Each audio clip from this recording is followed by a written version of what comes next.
Olá, bom dia. A PEC do orçamento impositivo vai ser votada nesta quarta-feira na Comissão de Constituição e Justiça e em seguida no plenário.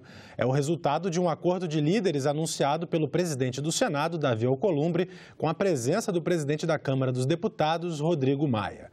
A reunião da Comissão de Constituição e Justiça começa às 10 horas da manhã. Os líderes partidários do Senado decidiram que a proposta de emenda à Constituição do orçamento impositivo será alterada e votada nesta quarta-feira na CCJ e em seguida no plenário. Assim como foi o processo de votação na Câmara na semana passada, os senadores pretendem quebrar prazos regimentais e votar a proposta em 2 turnos no mesmo dia.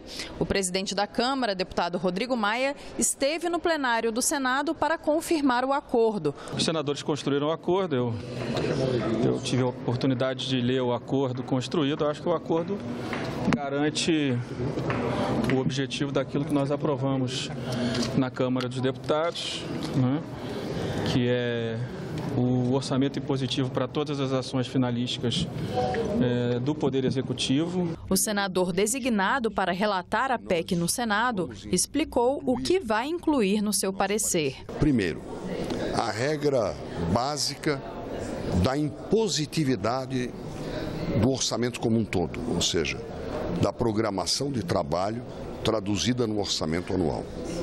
Segundo, nós vamos acrescentar às emendas individuais que já foram criadas, instituídas como impositivas por uma emenda constitucional, a número 86, nós vamos incluir as emendas coletivas de bancadas, que representam os estados e o Distrito Federal.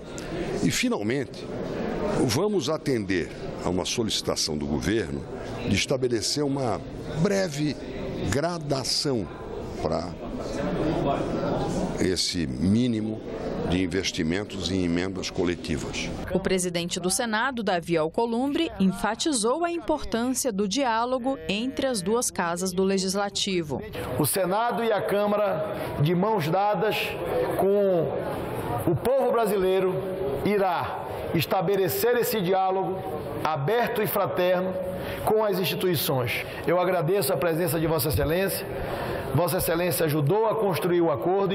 Por determinação dos líderes, nós votaremos na Comissão de Constituição e Justiça a PEC do orçamento impositivo e no final do dia, se Deus permitir, entregaremos ao Brasil uma proposta que tem responsabilidade fiscal, responsabilidade social e é sem dúvida o início do tão sonhado Pacto Federativo. Muito obrigado, presidente Rodrigo, pela sua presença no Senado da República. A Comissão de Assuntos Sociais se reúne daqui a pouco, às 9 da manhã. A reunião de hoje vai ser dividida em 2 partes. Na primeira, vão ser analisados 7 itens que estão na pauta. Em seguida, vai ser realizada uma audiência pública sobre o doping no esporte, com foco no fisiculturismo. O presidente da comissão, senador Romário, falou sobre o tema. Isso foi uma audiência pública pedida pelos próprios representantes desse esporte, pelos próprios esportistas que praticam esse esporte. A gente sabe que, infelizmente, o doping em muitos esportes está, infelizmente, na moda. Essa é a grande verdade. E amanhã a gente, através dessa audiência pública, a gente pode ter a oportunidade de ouvir todos que querem participar, que participarão, do que eles realmente entendem, pretendem falar e principalmente o que pode ser feito para que a gente possa definitivamente, é claro que não é uma coisa que vai acontecer de uma hora para outra, mas já começar a eliminar o doping do esporte, principalmente do fisiculturismo. Outras comissões também se reúnem nesta manhã. Vamos conferir. Às 9 horas, na Comissão de Ciência e Tecnologia, vai ser realizada audiência pública para discutir o potencial de geração, distribuição e armazenamento das pequenas centrais hidrelétricas e das centrais geradoras hidrelétricas no Brasil. Na Comissão de Desenvolvimento Regional e Turismo, o destaque da pauta é o projeto que autoriza a criação da região integrada do Polo Caruaru-Campina Grande. E às 10h05, na CPI de Brumadinho e outras barragens, vai ouvir técnicos e responsáveis de empresas que prestaram serviços na barragem da Vale, no córrego do Feijão. Os senadores da Comissão de Infraestrutura receberam na terça-feira o diretor-geral da Agência Nacional de Transportes Terrestres. A pasta é responsável por regular e fiscalizar contratos na área de transportes. Nas rodovias, o Brasil hoje tem cerca de 10 mil quilômetros entregues à iniciativa privada. Já as ferrovias são 29 mil quilômetros. São concessões feitas pela falta de capacidade dos governos de investirem em infraestrutura. Pedágios são cobrados, estradas ganham manutenção e produtos são transportados por todo o país. Mas apesar dos contratos assinados, não há garantia da plena execução dos serviços.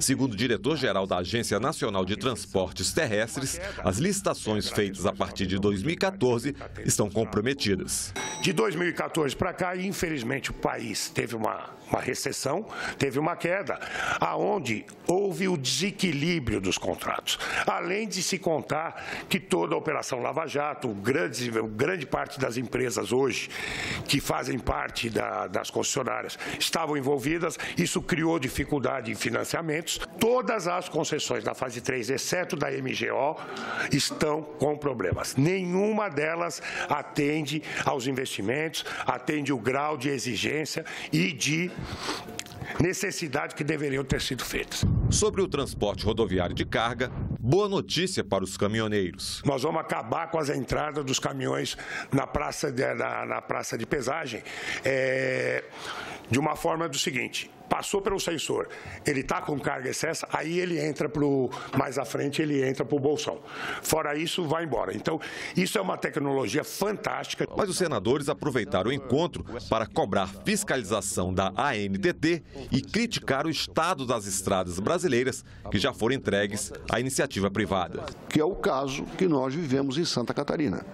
E eu trago a público a minha cobrança de que nenhuma multa foi paga até hoje pela concessionária, que está 7 anos atrasada na principal obra. Não teve um lugar que eu não fui no Mato Grosso do Sul que as pessoas não reclamam em função da demora, do alto preço do pedágio, ou seja, parece que se assinou um contrato e viraram as costas para Mato Grosso do Sul. Quem mora na região de Congonhas, quem mora em Itabirito, paga R$ 5,30 por uma rodovia que continua a mesma porcaria. Já a licitação da Ferrovia Norte-Sul, realizada na semana passada e comemorada pelo governo, também foi bastante criticada.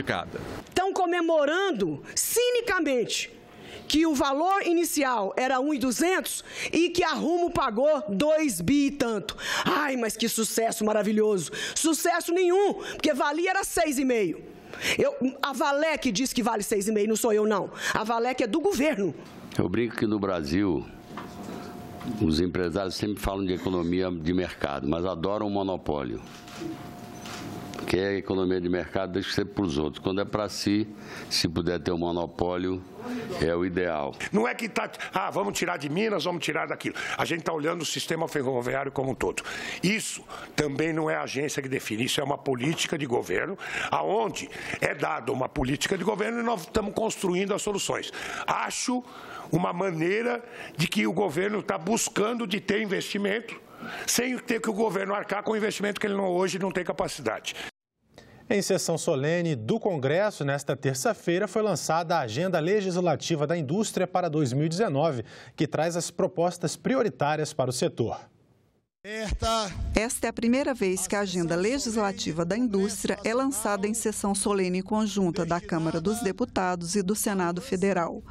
O documento começou a ser publicado em 1996 e, nesta 24ª edição, traz 123 propostas em discussão no Parlamento, que são consideradas estratégicas pela indústria, seja porque estimulam ou atrapalham a competitividade.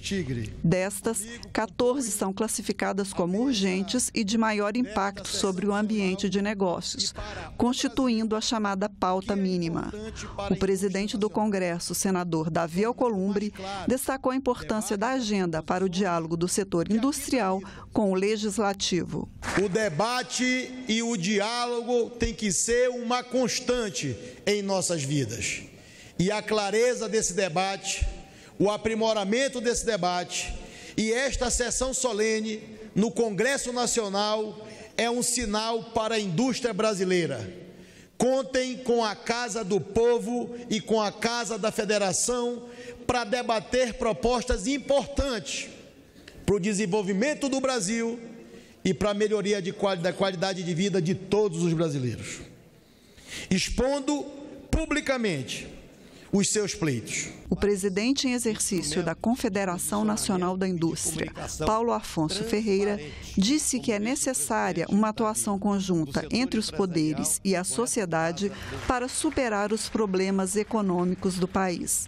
O Brasil ainda não recuperou a produção e os empregos perdidos desde a maior crise de sua história. Esse fato é um forte sinal para todos que têm a responsabilidade política. A recuperação plena da economia exige uma ação coordenada do Executivo, do Congresso e da sociedade para aprovar as reformas que criarão as condições para o crescimento sustentado da economia. Na agenda, o setor reforça a importância das reformas estruturais, com atenção especial à reforma da Previdência. Uma nova reforma tributária também está na lista de prioridades da indústria. Do documento, constam ainda a ratificação de protocolos ao Acordo de Madrid, com o objetivo de reduzir tempo e custos para que marcas brasileiras se instalem no exterior. E a Lei Geral do Saneamento Ambiental, com o objetivo de diminuir a burocracia e dar maior previsibilidade à concessão de licenças para empreendimentos. Além das reformas da Previdência e tributária, o senador Rodrigo Pacheco defendeu um novo pacto federativo para ajudar no desenvolvimento do país. Que possamos apoiar a reforma do Pacto Federativo Nacional, uma grande reforma fiscal, que faça privilegiar os municípios onde as indústrias estão instaladas, onde as pessoas estão trabalhando e vivem com suas famílias, acabando com essa cultura da centralização de recursos na União, impondo aos agentes políticos que venham de Pires na mão a Brasília ou que vão de Pires na mão ao governo do meu estado, em Minas Gerais, para poder pedir o mínimo dos recursos para os milhares de municípios brasileiros. Já estão na Comissão de Constituição e Justiça os 3 projetos de lei que fazem parte do pacote anticrime. Os projetos foram apresentados pela senadora Elisiane Gama, que é a nossa entrevistada de hoje. Olá, o pacote anticrime e anticorrupção começou a tramitar no Senado. Nós vamos conversar sobre o assunto com a senadora Elisiane Gama, líder do PPS, que agora vai se chamar Cidadania, que apresentou os projetos no Senado para viabilizar a tramitação. Foi isso, senadora? Foi, Renata. Primeiro, te cumprimentar, dizer da minha satisfação de estar de volta aqui no seu programa. Nós, na verdade, apresentamos os projetos do ministro Moro aqui no Senado. Por que nós tivemos esse entendimento?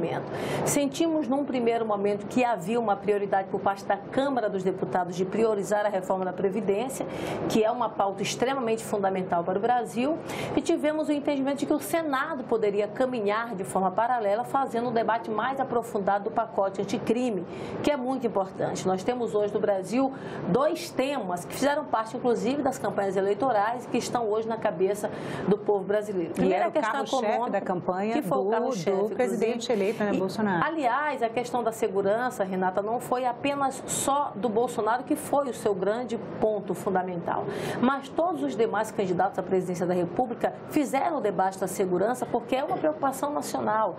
Se você vê, por exemplo, as pesquisas que foram feitas ao longo dos últimos meses, ou até diria nos últimos 2 ou 3 anos, apresentou sempre a violência como a maior preocupação do povo brasileiro, a necessidade de se ter segurança. Saúde e educação sempre vieram depois. Vieram depois, não é? Então você vê, por exemplo, exemplo, você fala da questão do crime organizado, do narcotráfico, mas você também fala da corrupção. Então, são 3 temas que ficaram na cabeça do povo brasileiro e que a gente tem que dar uma resposta para a sociedade. Nós, então, pegamos os 3 projetos, é uma coisa que eu sempre tenho colocado de forma muito clara. A gente não copiou os projetos, nós pegamos os 3 projetos e colocamos, do ponto de vista legal, o caráter de iniciativa pelo Senado. Há, inclusive, alguns pontos dentro das propostas, porque são 2 projetos de lei e um PLC, ou melhor, 2 projetos de lei ordinário, né? Na verdade, são 3 ordinários. Aí você tem 2 projetos de lei e um PLC. E em alguns pontos, por exemplo, eu divirjo. 2 ordinários e um complementar, né? O Exatamente, PLC é o projeto de lei complementar, quórum maior. Precisa de um quórum mais qualificado. E em alguns pontos, inclusive, eu divirjo deles, por exemplo, no caso específico da legítima defesa.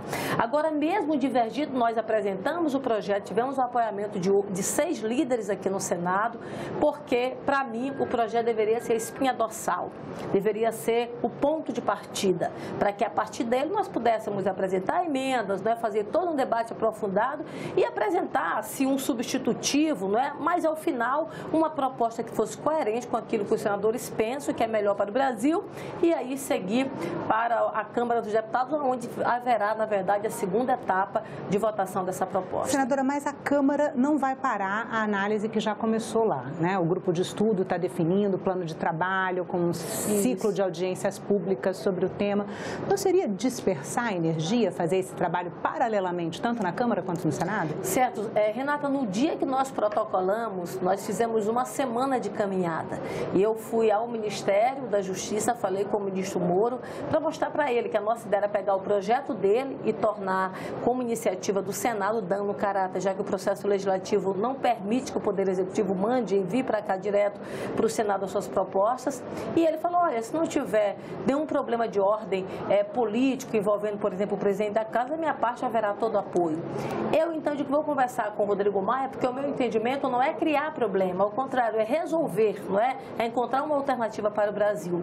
Conversei com o Rodrigo Maia ainda nesse mesmo dia, o Rodrigo Maia foi extremamente receptivo, falou, Elisiane, senti inclusive ele muito verdadeiro quando colocou isso, olha, o projeto pode andar no Senado, ficam as 2 pautas discutindo dentro do Congresso Nacional e foi absolutamente tranquilo quanto a essa temática. Aí eu conversei, depois de já ter conversado no Colégio de Líderes, conversei com os líderes. Quando viemos protocolar o pedido, então houve a manifestação da Câmara de também dar celeridade, colocar como prioridade a questão da pauta, do projeto, da proposta, do pacote anticrime. Então, assim, na verdade, somou. Eu acho que até a nossa iniciativa deu um estímulo maior lá na Câmara para que a coisa pudesse caminhar. Eu acho que nós temos hoje uma soma de esforços, e isso é bom. Nós temos aqui 81 senadores, né? Nós temos lá na Câmara 513 deputados, ou seja, nós temos muita gente, dá para trabalhar na mais absoluta tranquilidade, paz e com resultados importantes para o Brasil. E dá para pensar na adoção de uma nova estratégia também? Pensar em um trabalho conjunto? Não, eu acho que ao finalizar uma proposta, que inclusive eu quero fazer esse encaminhamento, ao finalizar a proposta daqui, a gente poderia ter um entendimento com a Câmara, porque a Câmara também vai vir de lá para cá. Então, na verdade, há um cruzamento, não é? Quando começa aqui, termina lá, para ir para a sanção e vice-versa. Então, eu acho que a gente pode, ao final, ter apenas uma proposta, não um substitutivo que seja conclusivo e que vá à presidência da República para que o presidente possa sancionar ou vetar conforme o entendimento que o governo tiver. Senadora, o projeto, especificamente o conjunto de projetos, ele vai promover alterações em 14 leis. Isso. Né? Como a senhora imagina que vai andar isso dentro do Senado? É uma iniciativa bem ampla, não é? Você tem alteração de Código Penal, de Código de Processo Penal, você tem uma série de alterações. Lei de improbidade administrativa, lei de crimes hediondos. Perfeitamente, você elencou muito bem. São, na verdade, 14, não é? Leis que serão alteradas e que nós teremos um arcabouço legal diferenciado a partir da aprovação dessa proposta. É um processo que, no meu entendimento, Renata, merece de todos nós uma atenção mais diferenciada, não é? Eu vou, inclusive, protocolar um pedido de audiência pública para que um dos projetos que hoje é o senador Marcos Duval possa ter um detalhamento e um debate muito mais aprofundado, trazer pessoas, por exemplo, como o senador Marcos Duval, que também é do seu partido, né? Que é o relator. O projeto que ele está relatando trata de legítima defesa, prisão em segunda instância, definição de organizações criminosas, crimes de resistência e regime de segurança máxima. Ele ficou com abacaxi, né? Foi maior e é o mais polêmico, inclusive. É o mais polêmico. Porque tanto o crime comum, que mesmo correlato com o crime eleitoral passe para a justiça comum, que é o caso do nosso colega Rodrigo, ele tem meio que um certo entendimento de alguns senadores, muito embora também não tenha de todos, isso é bom a gente sempre deixar muito claro. O Caixa 2 também já com esse certo entendimento, não é? Mas e aí foram distribuídos para o senador Rodrigo Pacheco e para o senador Márcio Bittar. Exatamente. Já a proposta do Marcos, ela é muito ampla, ela é muito grande, então ela tem no meu entendimento, uma necessidade de um aprofundamento desse debate, não é? Então a gente precisa, no meu entendimento, fazer audiência pública, trazer aqui especialistas em segurança, que têm entendimento, por exemplo, acerca do crime organizado, do narcotráfico, que é um crime complexo, você precisa, na verdade, debruçar e ter uma ação mais diferenciada que envolva inteligência, enfim, uma série de critérios e a partir daí, do que a gente receber, fazer as alterações necessárias. Eu, por exemplo, acho que faltou um pouco no projeto um entendimento mais voltado para a prioridade do ponto de vista orçamentário e mudança da legislação para flexibilizar, para que a gente possa ter prioridade orçamentária para essa política, por exemplo, e aí trata a questão da ressocialização. Você tem um país com mais de 1.000 internos do sistema prisional e que se transformou, na verdade, em centro de processamento de violência. Ele é um processador de violência. Você entra com o crime de baixo potencial ofensivo e sai de lá uma verdadeira escola do crime. Então, eu vejo que o projeto deveria contemplar, a partir de uma mudança na legislação, para que a gente tenha, por exemplo, recursos do Fundo de Políticas sobre Drogas, que deveria ter um aproveitamento melhor, não tem, porque é o engessamento da legislação. Então, uma proposta que também nós estaremos apresentando como uma alternativa a outra, porque não consta no projeto, não é? Mas que não é matéria alheia, ao contrário, ela está toda dentro da perspectiva, e a gente vai apresentar para que a gente tenha uma melhoria da proposta. Eu acho que, ao final, a gente tem que ter celeridade, mas a gente não pode atropelar, não é? Eu acho que as etapas precisam ser consideradas e a gente precisa ouvir para que a gente possa realmente ter um projeto final bem conclusivo. Senadora, a senhora já se comprometeu em apresentar uma emenda para tratar da legítima defesa. Na verdade, do excludente de licitude. Perfeitamente. Né? Então, o que a senhora acredita que deve mudar? Eu vou suprimir, na verdade, a minha proposta é de supressão. Por quê? Porque eu acho que hoje o que a gente tem em termos de legítima defesa é bem contemplado. A gente precisa entender, Renata, que a gente tem bons e maus em todos os lugares. Eu sou jornalista, você é jornalista. Tem bons e maus jornalistas, tem bons e maus médicos, tem bons e maus profissionais, assim como tem bons e maus militares. Então, a gente precisa ter uma definição clara na legislação para impedir, por exemplo, que a gente dê autorização para que as pessoas possam matar. Então, isso é uma grande preocupação. Eu mesmo já acompanhei várias situações. E a senhora avalia que o projeto ele traz isso, a autorização para matar? Ele traz isso, do jeito porque que está. Porque o ministro nega, ele diz que não é assim. Ele fala que não, mas é. E ainda mais, não só para o agente de segurança, mas para todo cidadão. Você associa isso a hoje uma liberação de posse de arma, que praticamente todo brasileiro tem hoje. Eu digo, claro que eu estou usando aqui uma força de expressão, mas é isso, porque não há mais tanto critério para você ter uma arma dentro de casa, com a determinação presidencial. Você associa isso e coloca, por exemplo, uma liberação, digamos assim, sem um limite adequado, colocando critérios extremamente vazios, como a questão da violenta emoção, não é? Qual o critério que você vai mensurar isso? Você pode estar criando um problema gravíssimo no Brasil. Então, eu vou fazer uma proposta de emenda supressiva para que a gente possa retirar esse parágrafo que foi colocado, se não me foge a memória, no artigo 1, no artigo 43, não me foge a memória, estou até aqui com ele em mão, mas a ideia é que a gente possa, na verdade, ter essa supressão no artigo 23, né, que faz uma alteração no Código Penal, a gente pede a supressão desse parágrafo, porque entendemos que vai melhorar o projeto para a sociedade brasileira. Senadora, muito obrigada pela entrevista. Obrigada. Ficamos por aqui. Você pode rever as reportagens desta edição na nossa página na internet, senado.leg.br/tv. Obrigado pela sua companhia e continue sintonizado aqui na TV Senado.